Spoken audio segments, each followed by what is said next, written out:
Newton's first law of motion.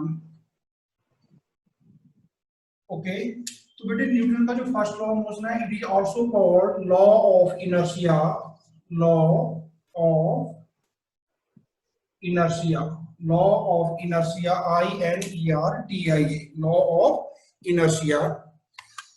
तो Newton ने बेटे एक लॉ दिया था, फर्स्ट लॉ ऑफ मोशन। क्या लॉ था? इसने अपने आप ने दिया है। एक गैलीलियो साइंटिस्ट था, उसने कोई चीज ऑब्जर्व की है। Yes, okay. Harleen Kaur, yes बेटे, sit properly. Harleen Kaur, roll number 13। Yes, Newton first law of motion दिया है, इसने अपना दिया, इसने गैलीलियो की ऑब्जर्वेशन देखी है। Yes, Galileo's observation. गैलीलियो ने क्या ऑब्जर्व किया, देखना बड़े ध्यान से, हमने डिस्कस किया। Okay, Galileo's observation, here is an inclined plane और स्लोप, जिसको आप स्लोप बोलते हैं। Okay, let the height of this inclined plane is h। कितनी हाइट है इसकी इंक्लाइंड प्लेन की? h। And this is the bottom of the inclined plane and this is another inclined plane equal and opposite to it of same height, let it is equal to h. Okay, let the length of this is 1 meter। इसकी जो length है वो कितनी है बोलो सास? 1 metre. यहां से लेके from point O to A 1 metre है, and from O to B भी इसकी लेंथ कितनी है? 1 metre. And angle of inclination, let अगर ये 30 डिग्री है तो इसका भी एंगल ऑफ इंक्लाइनेशन कितना है? 30 degree. Okay, angle of inclination कितना है? 30 डिग्री। सो देयरफॉर बेटे गैलीलियो ने क्या किया? न्यूटन का कुछ नहीं है अभी, गैलीलियो की सारी मेहनत को यूज करके न्यूटन ने फर्स्ट लॉ दिया। ओके, गैलीलियो ने क्या किया? गैलीलियो ने एक मार्बल लिया, ठीक है, ग्लास पेबल, बंटा जो होता है बंटा। ओके, उस बंटे को ले गया इस लेफ्ट वाली जो है, ठीक है, इंक्लाइंड प्लेन। इस इंक्लाइंड प्लेन आपकी बुक में दिया हुआ है, फिगर नंबर 9.5, फिगर नंबर 9.5 दिया। ओके, आपने उसको प्रॉपर्ली रीड करना है इसके बाद, ठीक है, आप समझ लो इसको यहाँ पे पहले, ठीक है। तो उसने इसको यहाँ पे ले गया वो बंटे को, और यहाँ पे जाके उसने इसको थ्रो नहीं किया, उसने इसको यहाँ पे जस्ट ले जाके अपने हाथ से छोड़ दिया, इसने रिलीज किया इसको। Okay, he has released that pebble or glass pebble from the top of this inclined plane। और जैसे इसने रिलीज किया तो इंक्लाइंड प्लेन से पेबल नीचे नीचे आया। ओके, और फिर वो ऊपर चला गया। ओके, दूसरी प्लेन के ऊपर, और वो टॉप तक चला गया। ओके, मीन जब उसने एक इंक्लाइंड प्लेन से बंटे को छोड़ा तो ये बंटा जो था, ठीक है, यहां से गया। ओके, घूमा, फिर गया, means it again acquire the same height h on the same inclination of same length 1 meter। आपको समझ आ गया? दोनों की स्लोप सेम थी, एक से इसने उतरा और बंटा अपने आप, ठीक है, इसने इसको थ्रो नहीं किया, नो, जस्ट इसको रिलीज किया और यहां से गया और अपने आप दूसरी इंक्लाइनेशन प्लेन के ऊपर चढ़ गया। कितनी हाइट तक चढ़ गया? h तक। अब गैलीलियो ने क्या किया? अब गैलीलियो ने बेटे जो इंक्लाइंड प्लेन थी इधर वाली, जो राइट वाली, लेफ्ट वाली से छेड़ा, लेफ्ट वाली तो नहीं रह गई, जो राइट वाली इंक्लाइंड प्लेन है उसको रिप्लेस करके उसने एक और इंक्लाइंड प्लेन लगा दी, जिसकी हाइट तो सेम है, जितनी पहले वाली की हाइट है उसकी हाइट तो सेम है, लेकिन इसकी लेंथ इसने कितनी ले ली बोलो शाबाश? 2 मीटर। कितनी लेंथ ली बेटा जी?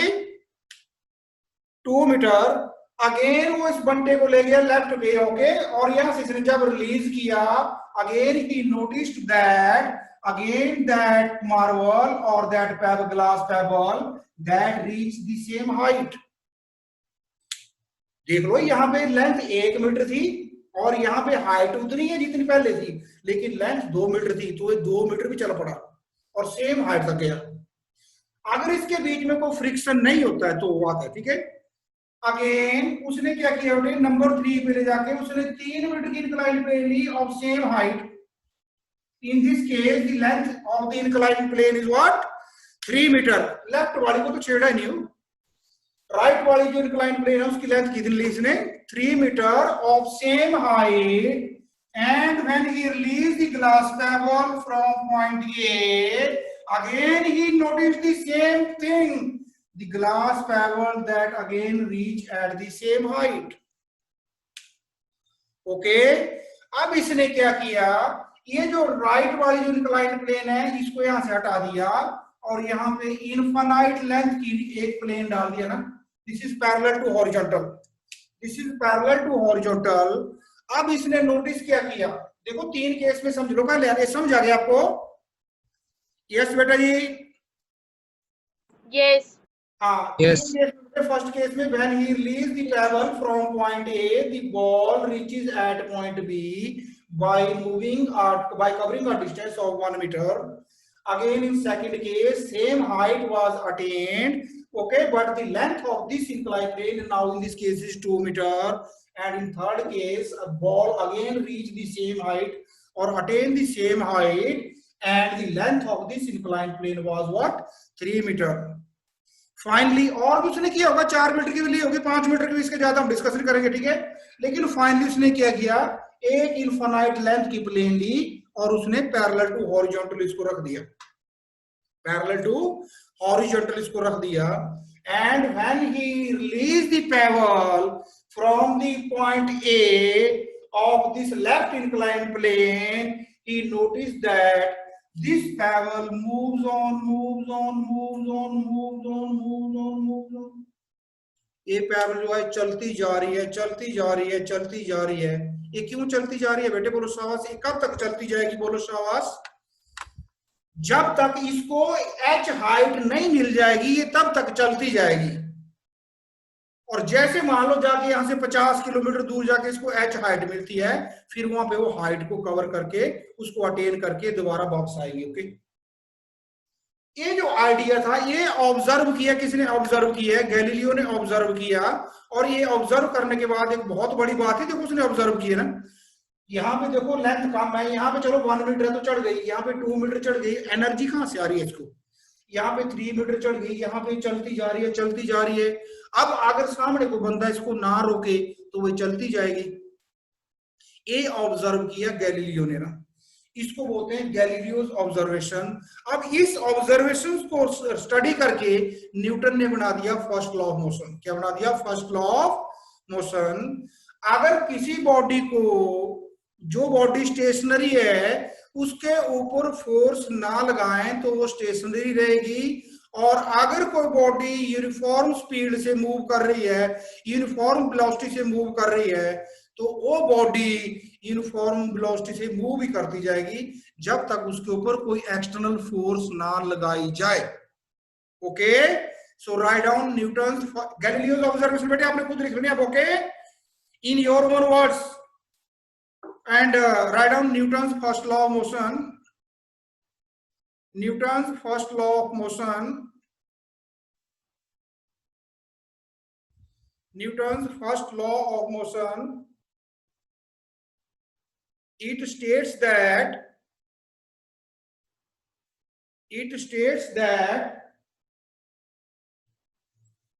a body will continue its state of, yes, Harsh, clear? Why you are not writing? A body will remain in its state of rest or of uniform motion. A body will remain in state of rest or of uniform motion unless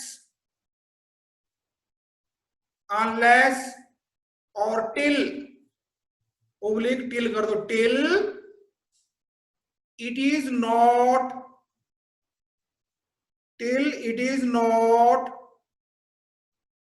compelled by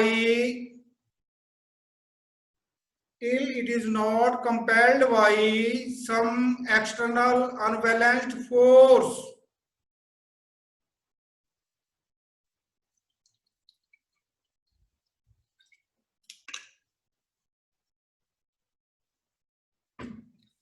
Till it is not compelled by some unbalanced force. तो ये Newton का first law, बेटे मैं दोबारा repeat कर रहा हूं, check. it states that a body will continue in its state of rest or of uniform motion till it is compelled by some external unbalanced force. Till it is not compelled by some external unbalanced force. Okay, बेटा this is also called, जो Newton का first law है, it is also called law of inertia. It is also called law of inertia. Okay, write down what is inertia. What is inertia? What is inertia? बेटा statement लिख लो पहले, इसकी definition बाद में समझा देता हूं मैं. What is inertia? Inertia is the natural tendency. Inertia is the natural tendency of an object. Inertia is the natural tendency of an object to resist, to oppose कर दो, to oppose, O-P-P-O-S-C, to oppose a change, to oppose a change in its state of rest, in its state of rest or of uniform motion, or of uniform motion, or of uniform motion. अगली line में लिखो बेटे, next line में important star लगा के लिखो, mass of an object, mass of an object is the measure of its inertia. Mass of the object is the measure of its inertia. More is the mass, more is the mass, more is the mass, more will be its inertia. More is the mass, more will be its inertia, and vice versa, and vice versa, and vice versa. देखो बेटा इधर board में देखो, आप समझो इसको. Yes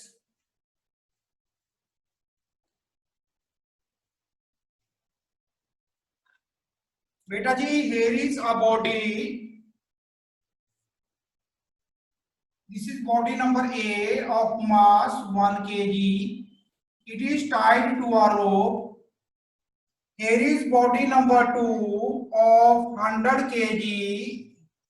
It is also tied to rope, body B. And here is body C. And let the mass of the body C is 1000 kilogram. This is body C. And all the three bodies are tied with the same rope.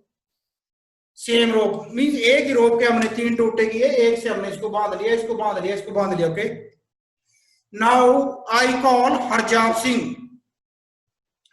Role number 16 of 9th red, और मैंने उसकी आंखों के ऊपर पट्टी बांध दी. Okay, उसको नहीं कुछ दिख रहा मैं कहां लेके जा रहा हूं उसको, हरजाब को. और मैंने हरजाब को बोला बेटा this is rope number A, this is rope number B, this is rope number C. मैंने हरजाब के हाथ में पहले रोप नंबर 1 को फड़ाया और मैंने कहा बेटे खींच इसको. क्या बेटा जी इसको आसानी से खींच लेगा? यस फ्रेंड्स, रोप नंबर 1 के साथ 1 kg का पैकेट बांधा हुआ है, क्या ये 1 kg की बॉडी को खींच लेगा?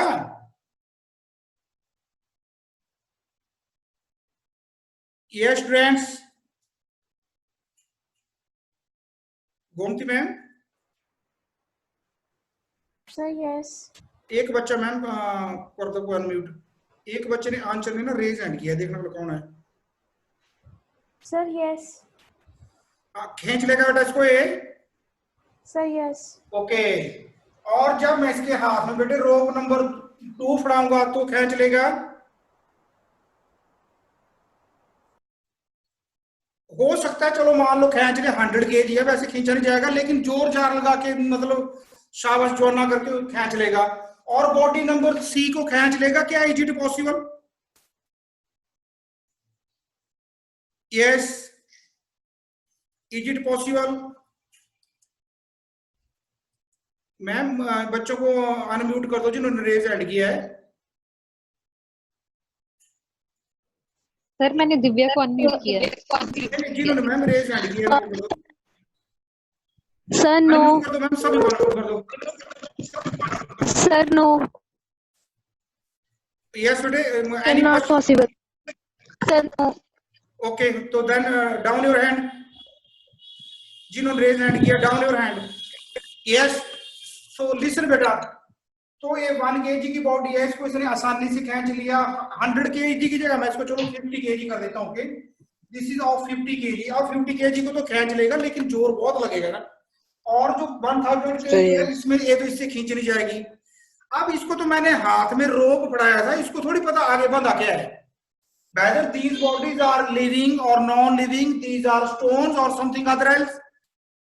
और जो रोप मैंने इसको दिया था वो बहुत ज्यादा स्ट्रांग था, लेकिन सारे के सारे रोप एक जैसे थे। अब क्या इसको पट्टी बंधे पता लग जाएगा भी सर ने यहां पे क्या बांधा हुआ है? Yes Japanjot? Sir no. नहीं लगेगा तो वेरी गुड। तो बेटे वो कौन सी चीज है जिसकी वजह से इसने इसको आसानी से खींच लिया, इसको थोड़ा जोर लगा और ये खींचा नहीं गया? वो इन बॉडीज में कौन सी चीज है वो? बोलो शाबाश। क्या अब मेरे को हर जो है जो है इनर्शियल बेटे इनकी जो मास है ना, देखो इसकी मास कम थी, नो डाउट, इसका मतलब थोड़ी है भी अपने आप ही आ जाएगा ये, ठीक है, लेकिन इसको जोर लगेगा, थोड़ा कम फोर्स लगेगी, इसको थोड़ी ज्यादा फोर्स लगेगी, इसके बजाय 50 टाइम्स ज्यादा फोर्स लगेगी, और इसको इसके मुकाबले 20 टाइम्स ज्यादा लगेगी, और इसके मुकाबले 1000 टाइम्स ज्यादा फोर्स लगेगी। ओके, तो इसलिए बिकॉज इनकी मास इधर को इंक्रीज करती जा रही है, इसलिए इन बॉडीज में एक नेचुरल टेंडेंसी होती है, हर एक बॉडी में एक नेचुरल टेंडेंसी होती है, जिस टेंडेंसी की वजह से या जिसकी वजह से, प्रॉपर्टी की वजह से हर एक बॉडी अगर कोई खड़ी है तो वो खड़ा ही रहना चाहती है। अब ये स्टोन जो था 1000 kg का, ये एक जगह पे स्टेशनरी है, तो वो स्टेशनरी रहना चाहता है। ओके, यस बेटे। Divya 9th red, sit properly. Divya 9th red,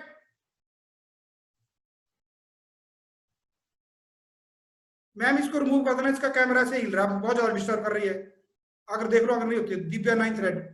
अच्छा, yes 1 kg, this is 50 kg and this is 1000 kg। तो अगर बॉडीज बेटे मान लो लिविंग बॉडी है चाहे ये नॉन लिविंग बॉडी है, अब देखो आपके घर में जिस चेयर के ऊपर आप बैठे हैं वो चेयर जो है, अगर आप उसको एक जगह से ना हिलाएं, मान लो आपकी फैमिली घर छोड़ के चल जाए 5 साल के लिए, तो वो चेयर वहीं पे रहेगी, है ना? ओके, और सपोज करो अगर गाड़ी आ रही है, आगे से कार आ रही है, और कार को आप पीछे से खींचने लग जाओ या आगे से उसको पीछे को धक्का दो, तो उसको धक्का देने में भी आपको क्या लगेगा? जोर लगेगा। कार चाहेगी मैं चल रही हूं तो चलती रहूं, और जो चेयर पड़ी है वो चाहती है मेरे ऊपर फोर्स लग रही, मैं रुकी रहूं। ये जो इनकी टेंडेंसी है, जो बॉडी स्टेशनरी है, चेयर स्टेशनरी है, जब तक उसके ऊपर हम एक्सटर्नल अनबैलेंस्ड फोर्स ना लगाएं तब तक वो रुकी रहेगी, स्टेशनरी रहेगी, रेस्ट पोजीशन में रहेगी। और जो एक कार थी जो मूव कर रही है, वो तब तक मूव कर रहेगी जब तक ड्राइवर उसके ऊपर एक्सटर्नल अनबैलेंस्ड फोर्स नहीं लगाएगा, ब्रेक नहीं लगाएगा, या बाहर से कोई बंदा उसको धक्का नहीं देगा। This natural tendency of each and every body whatsoever may be its mass और size, whether a dust particle or the Himalaya, every body whether living or non-living lying in this universe that has this natural tendency by virtue of which the bodies, they oppose the cause or they oppose the force which tends to change their state of rest or of uniform motion. Yes beta ji, understand?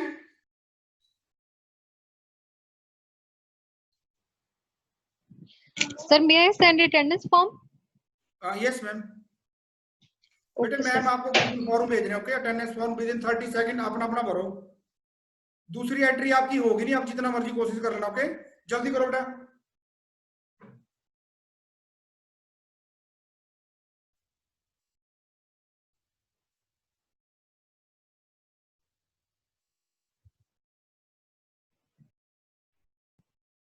Yes yes sir, नवकिरत की query है कि sir, is inertia related with friction force?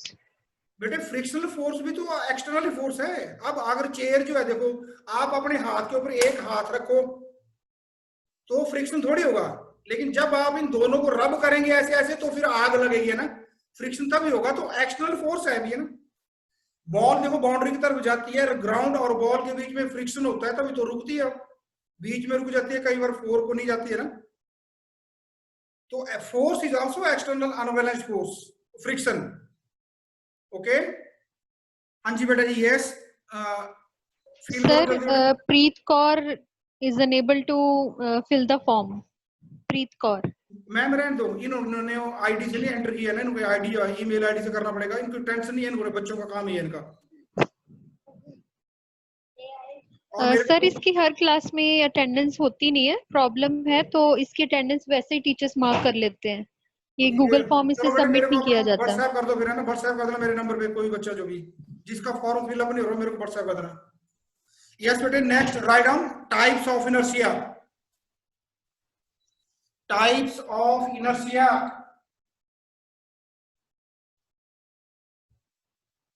Types of inertia. Inertia is of three types. Number one, inertia of rest. Number two, inertia of motion. Number three, inertia of direction. Inertia of number one rest, number two motion and number three direction. अब बेटे अगर आप अपनी book के ऊपर देखें, मैं इसके ना 2-3 एग्जांपल आपको देता हूं, ठीक है? ये जो मैं एग्जांपल इनर्शिया ऑफ रेस्ट के दे रहा हूं, चाहे इनर्शिया ऑफ मोशन के दे रहा हूं, चाहे इनर्शिया ऑफ डायरेक्शन के दे रहा हूं, ये law first law of motion के भी एग्जांपल है, बिकॉज फर्स्ट लॉ को हम लॉ ऑफ इनर्शिया भी बोलते हैं, ओके? तो देखना बेटे, इनर्शिया ऑफ रेस्ट, आपके घर में कैरम बोर्ड पड़ा होगा, देखो आपकी बुक में फिगर नंबर जो है, ओके, आपकी एनसीईआरटी की बुक उसमें फिगर नंबर 9.6। आप करते क्या है, कैरम बोर्ड की एक कॉइन के ऊपर, जैसे मेरी फिंगर्स हैं, एक कॉइन के ऊपर दूसरी कॉइन, दूसरी के ऊपर तीसरा कॉइन, चौथा कॉइन रखते हैं, और जब आप स्ट्राइकर से सबसे निचले वाले कॉइन को हिट करते हैं, अब देखना बड़े ध्यान से, न्यूटन ने बोला क्या है? न्यूटन बोलता है भाई अगर किसी बॉडी के ऊपर आप फोर्स नहीं लगाएंगे, ऊपर वाला टॉप, सेकंड, थर्ड, टॉप से फर्स्ट, सेकंड और थर्ड, इनके ऊपर तो कॉइन की फोर्स नहीं लगी, इसलिए रेस्ट पे रह जाएंगे, और जो सबसे नीचे वाला है इसके ऊपर स्ट्राइकर की फोर्स लगी, इसलिए निकल जाएगा ना। तो तीनों के तीन जो कॉइन है, फर्स्ट ऊपर वाले जो 3 कॉइन है उनके ऊपर फोर्स नहीं लगी, और जिसके ऊपर फोर्स नहीं लगी वो रेस्ट पे रहेगा, और नीचे वाला रेस्ट पे था लेकिन उसके ऊपर फोर्स लगी तो वो निकल जाएगा। तो एक कॉइन फिर निकल जाता है और बाकी के 3 फिर उसके ऊपर बैठ जाते हैं ना। देखा आपने ऐसा? Okay, yes Yatin Bagga, who is disturbing you?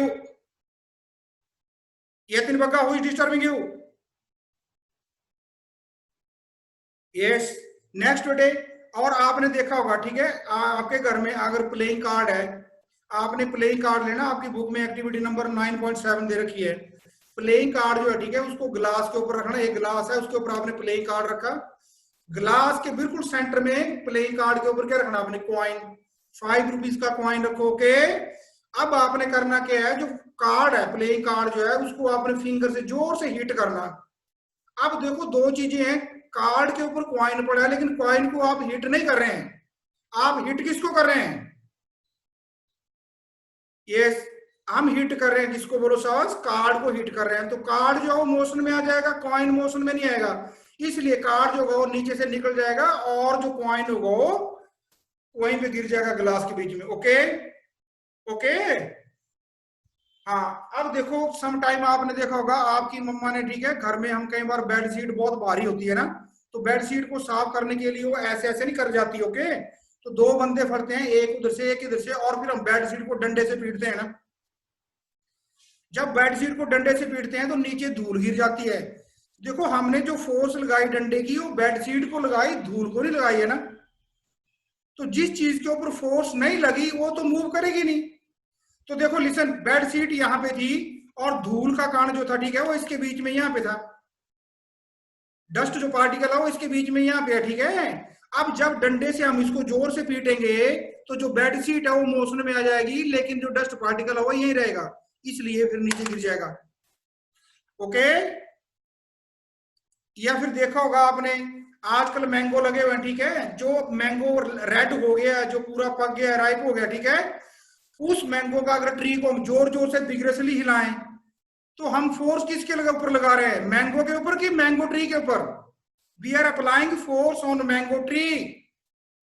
Mango के ऊपर फोर्स नहीं लगाएंगे तो मैंगो जो होगा, ठीक है, पूरा का पूरा जो पेड़ होगा हिलता रहेगा, मैंगो नहीं हिलेगा, और जो यहां से कमजोर होगा वो डिग जाएगा। ओके। इनर्शिया ऑफ रेस्ट क्या होता है? देखो आप बस में बैठे हुए हैं, बस अभी बस स्टैंड के ऊपर खड़ी है, ड्राइवर अंकल उसमें नहीं बैठे हैं, तो आप जो हो गए, ठीक है, बस जो है, ठीक है, क्या कर रहे हैं उसको बोलो शाबाश, आपकी जो बैक साइड है वो सीट के ऊपर टच है, लेकिन जैसे बस चलती है तो आपको पीछे को धक्का लगता है ना। ओके, क्योंकि आप रेस्ट में थे, लेकिन बस के साथ आपकी जो बैक साइड है वो मोशन में आ गई। बस ने जो फोर्स लगाई वो हमारी बैक साइड के ऊपर लगाई, हमारी बॉडी के ऊपर नहीं लगाई, इसलिए हमारी जो मोशन है वो आगे को हो गई बैक साइड, और हम पीछे को गए। होता ना ऐसा, जब बस चलती है तो हम पीछे को होते हैं ऐसे। Okay, this is inertia of direction, sorry inertia of rest. अब बेटे इनर्शिया ऑफ मोशन देखना, इनर्शिया ऑफ मोशन क्या होता है? अब वही बस 50 किलोमीटर पर आवर की स्पीड से जा रही है, ड्राइवर अंकल ने 50 किलोमीटर पर आवर की स्पीड से जा रही है, अब उसके ऊपर हमारे पांव हैं, पांव उसकी बॉडी के साथ रेस्ट पे है, हमारे पांव जो है वो बस के साथ रेस्ट में है, लेकिन हमारी जो बॉडी है वो 50 किलोमीटर के साथ चल रही है। जैसे बस स्टॉप होती है तो हमारे पांव स्टॉप हैं, तो स्टॉप थे, स्टेशनरी थे, वो स्टेशनरी रहना चाहते हैं, लेकिन हमारी बॉडी पहले मोशन में थी, वो मोशन में रहना चाहती है ना। फिर आपने देखा होगा कई बार क्या होता है, जो लास्ट वाली सवारी होती है वो दौड़ के ड्राइवर के पास आ जाती है ना, इतने जोर से उसको आता है, वो फटाफट आगे को ना, कई सवारियां जो होती है उनका सिर जो है अगले सीट से टकरा जाता है। That is called inertia of what? बोलो बेटा जी, इनर्शिया ऑफ मोशन। मोशन। अच्छा, अब आपके घर में आपके घर में, यस, आपके घर में बेटा अगर कोई बड़ी सी बुक है, उस बुक के नीचे आप एक पेपर रखो, है ना, 3 4 5 6 बुक्स रख लो, पेपर को जोर से दबा दो। अब जब आप पेपर को एकदम खींचेंगे जर्क के साथ तो पेपर खींचा चलाएगा, लेकिन बुक्स हिलेंगी भी नहीं, क्योंकि हमने बुक्स के ऊपर जोर लगाया ही नहीं। ओके, और हमने जोर लगाया बुक्स इसके ऊपर, पेपर के ऊपर, तो पेपर आ गया। सिमिलरली अब देखो, एक हॉर्स राइडर होता है ना, हॉर्स राइडिंग के ऊपर है, मान लो सपोज करो मैं हॉर्स राइडर है, मेरे को आगे मेरा फ्रेंड मिल गया Harjab Singh, Japanjot Singh, sorry, now Japanjot Singh is on my screen. तो जपनजोत सिंह जो मेरा फ्रेंड है, ठीक है, मेरे को वहां पे मिल गया और मैंने हॉर्स रोक के इसके साथ बात लग गया करने में, नीचे नहीं उतरा, मैं हॉर्स के ऊपर खड़ा खड़ा मैं हाल चाल लग गया पूछने। तो अब जब हॉर्स खड़ा हो गया तो मेरी बॉडी भी रेस्ट पे है, मेरी बैक साइड भी रेस्ट पे है, और हॉर्स भी रेस्ट पे है। हॉर्स को पता नहीं क्या हुआ, बिना बताए मैंने कुछ नहीं किया, हॉर्स एकदम दौड़ने लग गया। अब मेरा क्या होगा पता ही आपको, है ना, मैं पीछे को गिर जाऊंगा, क्योंकि जो मेरी बैक साइड है वो मोशन में आ जाएगी, लेकिन मेरी बॉडी के ऊपर फोर्स नहीं लगेगी, इसलिए मेरी बॉडी जहां है वहीं रहना चाहती, लेकिन मेरी बैक साइड आगे चल जाएगी, इसलिए मैं पीछे को गिर जाऊंगा। अब इसी को आपने इनर्शिया ऑफ डायरेक्शन भी बता देना, सॉरी इनर्शिया ऑफ मोशन भी बता देना। कैसे? अब वो हार्स जो दौड़ रहा था, अब इसको फिर दूसरी बार पता नहीं क्या हो गया, एकदम खड़ा हो गया। जब ये एकदम खड़ा हो गया तो मेरी बॉडी तो मोशन में है जैसे बस में थी, है ना, लेकिन मेरी जो बैक साइड है वो रेस्ट पे है। अब घोड़ा जो है, जो हॉर्स है, वो स्टेशनरी हो गया, मेरी बैक साइड भी रेस्ट पे है, लेकिन मेरी बॉडी मोशन में है, इसलिए मैं घोड़े के सिर के ऊपर से आ गया ना। आगे पड़ जाएंगे, जैसे ब्रेक लगती है सवारियां आगे को चली जाती हैं जो गैलरी में खड़ी होती है बस में। अगर मान लो 80 की स्पीड से बस जा रही हो और एकदम ड्राइवर जो है क्या लगा दे, ब्रेक लगा दे, और कंडक्टर जो होगा सेंटर में खड़ा हो, तो कंडक्टर तो ड्राइवर के पास पहुंच जाएगा जाके ना, जैसे ब्रेक लगेगी। That is okay. अब बेटे लिसन, आगे देखो, इनर्शिया ऑफ डायरेक्शन। अब वही बस ले लो, जब टर्न के ऊपर घूमती है बस, मोड़ के ऊपर घूमती है, तो जो सवारियां वो मोड़ के बाहर वाली साइड को जाती है ना, धक्का लगता है ना। अगर मान लो मोड़ जो है वो लेफ्ट साइड को है, तो सवारियां जो होती हैं वो राइट को मुड़ जाती हैं ऐसे ना। हम फिर एक दूसरे को देखते हैं भाई क्या कर रहा है भाई, इसको बोलते हैं। या देखो जैसे आपकी वॉशिंग मशीन में ड्रायर है, वो जो ड्रायर है जब उसमें गिल्ले कपड़े डालते हैं हम सुखाने के लिए, तो हम तो फोर्स लगाते हैं कपड़े के ऊपर, कपड़े को घुमाने के लिए, लेकिन कपड़े के बीच में जो वाटर ड्रॉपलेट्स हैं वो वैसे ही हैं जैसे बस के बीच में सवारियां हैं ना। हम घुमाते किसको है, ड्राइवर बस को घुमाता है, लेकिन सवारियां बाहर को जाती हैं, वैसे हम कपड़े को घुमाते हैं, और जो सवारी है उसके बीच में, कपड़े के बीच में वाटर ड्रॉपलेट्स वो बाहर को चले जाते हैं और हमारे कपड़े ड्राई हो जाते हैं ना। ओके, अब देखा होगा आपने, ठीक है, जो क्या बोलते हैं इसको जो होता है आपका कार्ड जो होता है, उसको छोड़ छोड़ के ठीक है मक्खन निकालते हैं, या बेरका मिल्क प्लांट में क्रीम निकालते हैं। ओके, तो जो मिल्क आता है वहां पे उसको एक बड़े से पतीले में डाल देते हैं जिसमें 1000-2000 लीटर मिल्क आता है। फिर उस मिल्क को घंटा 2 घंटे के लिए रोटेट करते हैं। तो जो रोटर है वो मिल्क को क्या करता है, रोटेट करता है। रोटर क्या करता है बेटा प्रशास, रोटर मिल्क को रोटेट करता है, लेकिन मिल्क के बीच में, अब मिल्क को आप बस मान लो, लेकिन मिल्क के बीच में जो क्रीम के पार्टिकल है उनको आप सवारियां मान लो। तो मिल्क तो घूमता है, लेकिन जो क्रीम के पार्टिकल है वो बाहर को जाते हैं, और जैसे हम बस की साइड से चिपक जाते हैं, वैसे वो क्रीम के पार्टिकल जो होते हैं वो उस पतीले की दीवारों से चिपक जाते हैं, और बाद में वो मैन उसको कलेक्ट करके क्रीम आ गई है ना। ओके, तो ये सारे के सारे आपने 3-3 एग्जाम्पल या 4-4 एग्जाम्पल जो, ठीक है, inertia of direction, inertia of motion and inertia of direction के लिखने। Okay, rest, motion and direction. Okay, अपनी नोटबुक के ऊपर 4-4 आपने लिखने, और ये सारे के सारे जो हैं, these are also the example और applications of Newton's first law of motion, because inertia whether of rest, whether of motion, whether of direction. Okay, so therefore all these are also the examples of inertia of, yes beta ji, these are the examples of inertia of rest, Direction. motion and direction, and are all the examples, these all are example of Newton's first law of motion. Direction example दोबारा बता दो। हाँ जी बेटा, और जो inertia of direction है वो दोबारा बता दो। इनर्शिया ऑफ डायरेक्शन ना बेटे देखो, हर को बॉडी है, बस जब चली होती ना, टर्न के ऊपर चली होती है, तो बस का जोर लगा होता है, इंजन बस को क्या करता है, दौड़ाता है, लेकिन जब बस को मोड़ते हैं तो ड्राइवर ने जो फोर्स लगाई, इंजन ने, टायर्स ने जो फ्रिक्शन लगाया, वो बस को मोड़ने में लगाया, हमें थोड़ी लगाया। तो बस तो फोर्स के कारण, फ्रिक्शन के कारण अपनी डायरेक्शन चेंज कर गई, लेकिन we are unable to rotate. Okay, हम नहीं मुड़े हुए, वो इसलिए हम बाहर को हो गए। वैसे जो कपड़े के बीच में पानी है उसको वैसे मान लो, कपड़े को बस मान लो, और क्या है उसको क्या बोलते हैं, या वाटर ड्रॉपलेट्स हैं उनको सवारियां मान लो। तो जब कपड़ा इतनी हाई स्पीड से घूमता है तो कपड़े को तो हम घुमा रहे हैं, उसको तो हमने फोर्स लगाई है, मोटर लगाई है, लेकिन जो उसके बीच में पानी है उसके ऊपर हमने फोर्स लगाई, इसलिए वो बाहर को आ जाता है। क्रीम के पार्टिकल होते हैं, मिल्क में क्रीम होती है, मिल्क के बीच में क्रीम है, क्रीम सवारियों की तरह मानो, वाटर ड्रॉपलेट्स की तरह मानो।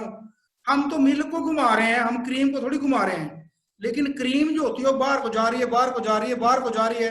अब जितना ज्यादा रोटर घुमाएगा उतनी ज्यादा बाहर को जाएगी।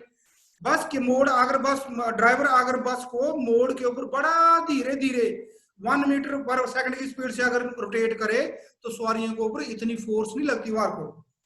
लेकिन अगले मोड़ के ऊपर वही ड्राइवर उसी बस को अगर 50 किलोमीटर 100 किलोमीटर की स्पीड से मोड़ दे तो सवारियां तो गई, आप देखेंगे बस भी पलट जाएगी, है ना, बाहर वाली साइड को।